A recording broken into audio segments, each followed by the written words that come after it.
বিশুদ্ধ নিয়ত যার কোরবানি কবুল হবে তার, আর ভেজালযুক্ত নিয়ত যার কোরবানি কবুল হবে না তার।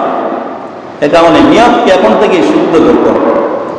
ইব্রাহিম পয়গম্বর ডাক দিলেন, হে নমরুদ, বাপ দাদা ধর্ম ত্যাগ করো, আমি আমার আল্লাহর প্রতি ঈমান আনো, তাহলে তোমার মান্যত কবুল হবে। ইব্রাহিম আলাইহিস সালামের প্রস্তাব শুনে নমরুদ সেদিন বলল, না না, আমি তো আমার খোদাই দাবি ছাড়তে পারবো না, বাপ দাদার ধর্ম ছাড়তে পারবো না, মূর্তি পূজা এগুলো ছাড়তে পারবো না, অন্য কিছু বলার থাকলে বলো। ইব্রাহিম আলাইহিস সালাম সেদিন নমরুদকে এই দাওয়াত যখন দিলেন, নমরুদ বলল, তোমার রবের আর কি কি গুণ আছে, কি কি ক্ষমতা আছে বলো। ইব্রাহিম আলাইহিস সালাম ডাক দিয়ে বলেছিলেন, রব্বি আল্লাযী ইহয়ী ওয়া ইউমীত, আমার রব হলো এমন ক্ষমতার অধিকারী যিনি মৃত্যুকে জীবিত করে, আমার জীবিতকে মৃত্যু দান করে। আমার রব এই ক্ষমতার অধিকারী। আমার রবের পরিচয় শুনবা, শোনো। আমার রব হলো এরকম, আমার রব মৃত্যুকেও ক্ষণিকের সাথে সাথে মৃত্যুকে জীবিত করে দেখাই দিতে পারে, আবার জীবিতকে মুহূর্তের ভিতরে মৃত্যু বানায় দেখাই দিতে পারে। এই পাওয়ার হলো আমার রবের আছে। নমরুদ ডাক দেয়া বলে, হায় হায়, তাই নাকি? তাহলে এই ক্ষমতা আমারও আছে। কি বলে নমরুদ? যে এই ক্ষমতা আমারও আছে। কেমনে? সাথে সাথে নমরুদ তার কারারক্ষীকে হুকুম দিলেন, হে কারারক্ষী, জেলখানা থেকে 2 জন ফাঁসির পাড়ার প্রাপ্ত আসামিকে আমার সামনে আনো। 2 জন ফাঁসির আসামিকে নমরুদের সামনে আনা হলো। নমরুদ একজনকে একেবারে বেকসু খালাস করে দিলেন, আরেকজনকে হত্যা করলেন। একজনকে ছেড়ে দিলেন, আরেকজনকে কি করলেন? হত্যা করলেন। এবার বলতেছে, দেখছো ইব্রাহিম, আমিও তো বাঁচাইতেও পারি, মারতেও পারি। একজনকে ফাঁসির অর্ডারপ্রাপ্ত আসামি, একজনকে ছেড়ে দিলাম, অর্থাৎ তাকে আমি জীবন দিয়ে দিলাম, বাঁচাইয়া দিলাম। আরেকজনকে আমি ছেড়ে দিলাম, জীবন দান করলাম। তাহলে আমিও বাঁচাইতেও পারি, মারতেও পারি। তো তোমার রবের থেকে আমার ক্ষমতা কম কোথায়? কত বড় মজার মজা! যদি তাকে বলা হয়, এই বেড়া, যেটারে মারছো সেটারে আবার জীবিত কর, তাহলে তো অবস্থা খারাপ হয়ে যায়। যেটারে মারলি সেইটারে আবার জীবিত করে দেখা, কেমন পাওয়ার করাস, তাহলে বোঝা যাইতো যে নমরুদের জ্বর কত। কিন্তু ইব্রাহিম পয়গম্বর এই প্রশ্ন করলেন না। ইব্রাহিম পয়গম্বর চাইলেন নমরুদকে এমন একটা প্রশ্ন করতে হবে যে প্রশ্নের বিপরীতে কোনো পাল্টা তাল বাহানা সে তালাশ করতে না পারে, কোনো বাহানা বাইর না করতে পারে, এরকম একটা টেকনিক করলেন।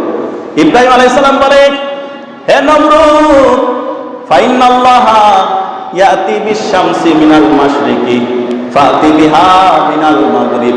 হে নমরুদ, তাহলে শোনো, আমার রব তো তিনি যিনি সকালবেলা পূর্ব দিগন্ত থেকে সূর্য উদিত করে। তাহলে তুই পারলে পশ্চিম দিগন্ত থেকে সূর্য উদিত করে দেখা, কেমন পারস? আমার রব তো সকালবেলা পূর্ব দিক থেকে সূর্য উঠায়, তা তুমি পারলে পশ্চিম দিগন্ত থেকে সূর্য উদিত করে দেখাও, দেখি পাওয়ার করতে। এই প্রস্তাব যখন দিলেন, নমরুদ নরম হয়ে গেল, নত হয়ে গেল। নমরুদ লাজবাব হয়ে গেল, কোনো কথা নমরুদের মুখে নাই, একেবারে নীরব নিস্তব্ধ হয়ে গেলেন নমরুদ। নমরুদ এবার দেখতেছে, হায় হায়, ইব্রাহিমের সাথে তো আর তর্কতে জড়ান যাবে না। যে প্রস্তাব দিছে, এরকম যদি আর 2-একটা প্রস্তাব দেয়, তাহলে তো আমার ভণ্ডামি সবার সামনে দিবালোকে প্রকাশ হয়ে যাবে, আবার খোদাইগিরি আর চলবে না, সকলেই তো ইমানদার হয়ে যাবে, মুসার খোদার প্রতি ইমান নিয়ে আসবে। সুতরাং মুসার সাথে আর আমার তর্কের কোনো জড়ানোর দরকার নেই। এবার নমরুদ খেপে গেলেন, ইব্রাহিম পয়গম্বরের উপরে খেপে গেলেন। বলতেছে, ইব্রাহিম, তোমার সাথে আর আমি কোনো কথা বলতে চাই না, তোমার সাথে আমার ফায়সালা হবে, মাঠে খেলা হবে। কি হবে? খেলা হবে তোমার সাথে আমার মাঠে, কোনো যুক্তি তর্কের দরকার নাই। তুমি তোমার সৈন্যদল জমা করো, আমি আমার সৈন্যদল জমা করি, দেখা যাবে কাদের পাওয়ার বেশি। নমরুদ ঘোষণা দিয়া দিলেন, সকালবেলা আমি আমার বাহিনী জমা করব। হে মুসা, তুমি তোমার বাহিনী জমা করো, তোমার সাথে আমার যুদ্ধ হবে। লড়াই হবে, যারা জিতবে তাদের খোদাই সত্য প্রমাণ হয়ে যাবে। সিদ্ধান্ত অনুযায়ী নমরুদ সকালবেলা বিশাল বড় একটা বাহিনী নিয়ে উপস্থিত হয়ে গেলেন মুসা আলাইহিস সালামের বিরুদ্ধে লড়াই করার জন্য। কিন্তু দেখতেছে সকালবেলা ঈসা মুসার সাথে কোনো সৈন্যদল নাই, মুসা একা। এই অবস্থা দেখার পরে নমরুদের বাহিনী হাসতে হাসতে অবস্থা খারাপ, ঠাট্টা মজা শুরু করলো। হায় রে, মুসার সাথে তো কোনো লোকই নাই, তার সাথে আর লড়াই করবো কি জন্যে? লড়াই করার তো কোনো দরকার নেই। হঠাৎ করে দেখা যায়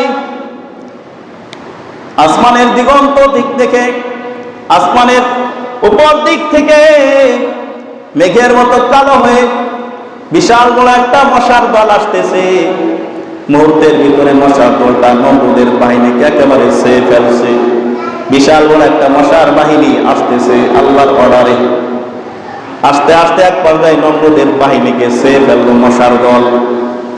এই মশার দল নমরুদের বাহিনীকে এমন আঘাত করতে লাগলো, এমন ভাবে দংশন করতে লাগলো, কিতাবে লেখে মশার দল সেদিন নমরুদের বাহিনীকে এমন ভাবে কামড়িয়েছিল, তাদের রক্তগুলো শুষে খেয়ে ফেলেছিল, গোস্তগুলো খেয়ে ফেলেছিল, শুধুমাত্র নমরুদের বাহিনীর হাড্ডিগুলো পড়েছিল।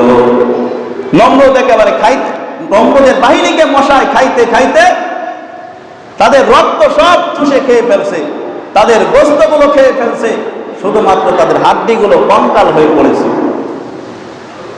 কিন্তু নমরুদ তখন মরে নাই, কারণ আল্লাহ তাআলার ইচ্ছা হলো নমরুদকে শাস্তি দিয়ে মারবে, সাথে সাথে নমরুদকে পাকড়াও করবে না।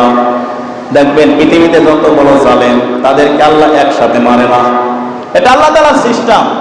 যারা যত পাপী, বড় পাপী, তাদেরকে একসাথে আল্লাহ মারে না।